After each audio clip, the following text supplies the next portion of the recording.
ओम शांति। आज की प्रातः मुरली 8 अक्टूबर 2024। बाबा कहते हैं, मीठे बच्चे, बुद्धि को रिफाइंड बनाना है तो एक बाप की याद में रहो। याद से ही आत्मा स्वच्छ बनती है। प्रश्न है, वर्तमान समय मनुष्य अपना टाइम व मनी वेस्ट कैसे कर रहे हैं? उत्तर है, जब कोई शरीर छोड़ता है तो उनके पीछे पैसा खर्च करते रहते हैं। जब शरीर छोड़कर चला गया तो उसकी कोई वैल्यू तो रही नहीं, इसलिए उसके पिछाड़ी जो कुछ करते हैं उसमें अपना टाइम व मनी वेस्ट करते हैं। ओम शांति। रूहानी बाप बैठ रूहानी बच्चों को समझाते हैं। यह भी ऐसे कहते हैं ना, फिर बाप है या दादा है?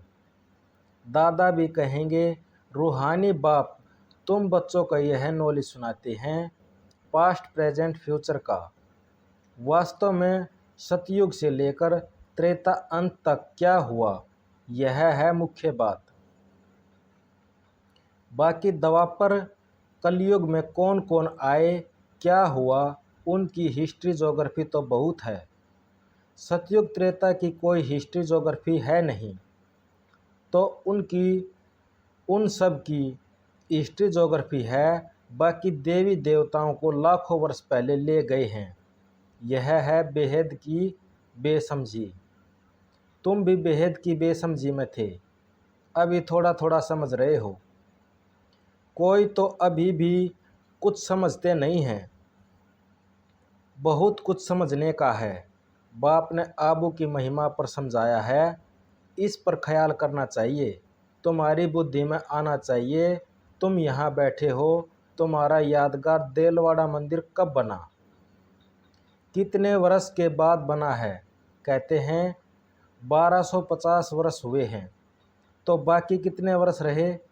3750 वर्ष। तो उन्होंने भी अभी का यादगार है और वैकुंठ का यादगार बनाया है। मंदिरों की भी कंपटीशन होती है ना, एक दो को अच्छा बनाएंगे। अभी तो पैसा ही कहाँ है जो बनवावे, पैसा तो बहुत था तो सोमनाथ का मंदिर कितना बड़ा बनवाया है, अभी तो बना न सके, भले आगरे आदि में बनते रहते हैं, परंतु वह सब फालतू। मनुष्य तो अंधियारे में है, जब तक बनवावे तब तक विनाश भी आ जाएगा। यह बातें कोई भी नहीं जानते हैं।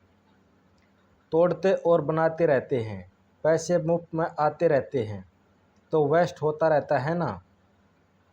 Waste of time, waste of money, waste of energy.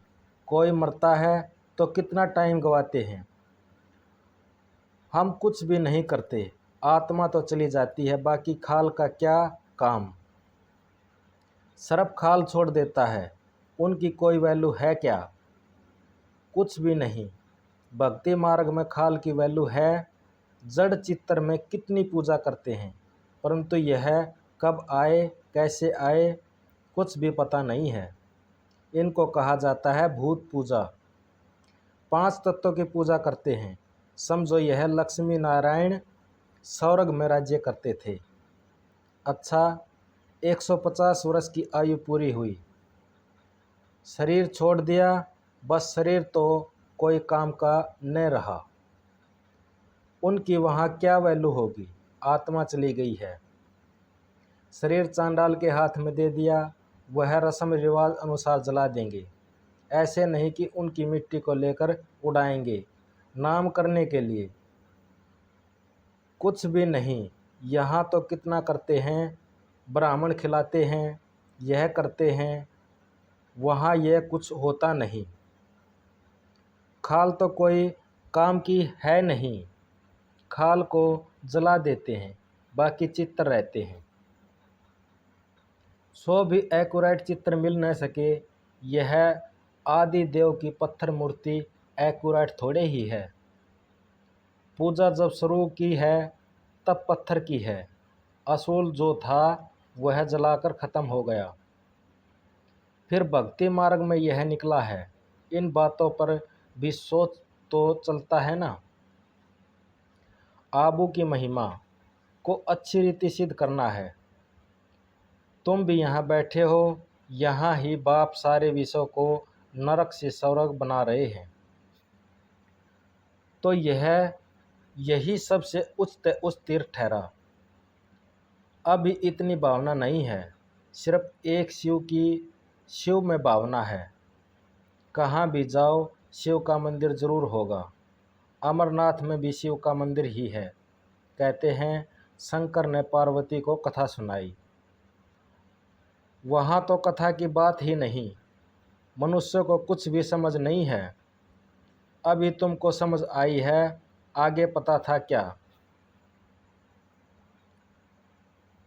अभी बाबा आबू में कितनी महिमा करते हैं। स्रव तीर्थों में यह महान तीर्थ है। बाबा समझाते हैं तो बहुत है, परंतु जबकि अनन्य बच्चों की बुद्धि में बैठे हैं। अभी तो देह अभिमान बहुत है, ज्ञान तो बहुत ढेर चाहिए, रिफाइनेंस बहुत आनी है। अभी तो योग बड़ा मुश्किल कोई का लगता है। योग के साथ फिर नॉलेज भी चाहिए। ऐसे नहीं कि सिर्फ योग में रहना है। योग में नॉलेज ज़रूरी चाहिए।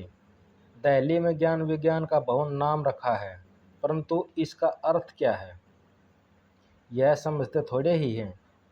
ज्ञान विज्ञान तो सेकंड का है, शांति धाम, सुख धाम, परंतु मनुष्य में जरा भी बुद्धि नहीं है, अर्थ थोड़े ही समझते हैं। कितने बड़े बड़े सन्यासी आदि गीता सुनाते हैं, कितने उनके ढेर फॉलोअर्स हैं। सबसे बड़ा जगत का गुरु तो एक ही है, वो है बाप। बाप और टीचर से बड़ा गुरु होता है।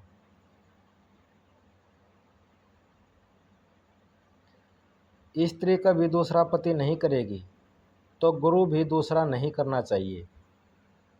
एक गुरु किया, उनको ही सद्गति करनी है। फिर और गुरु क्यों? सतगुरु तो एक ही बेहद का बाप है, सबकी सद्गति करने वाला। परंतु इन बातों को बहुत है जो बिल्कुल समझते नहीं। बाप ने समझाया है, यह राजधानी स्थापना हो रही है तो नंबरवार होंगे ना। कोई भी रिचक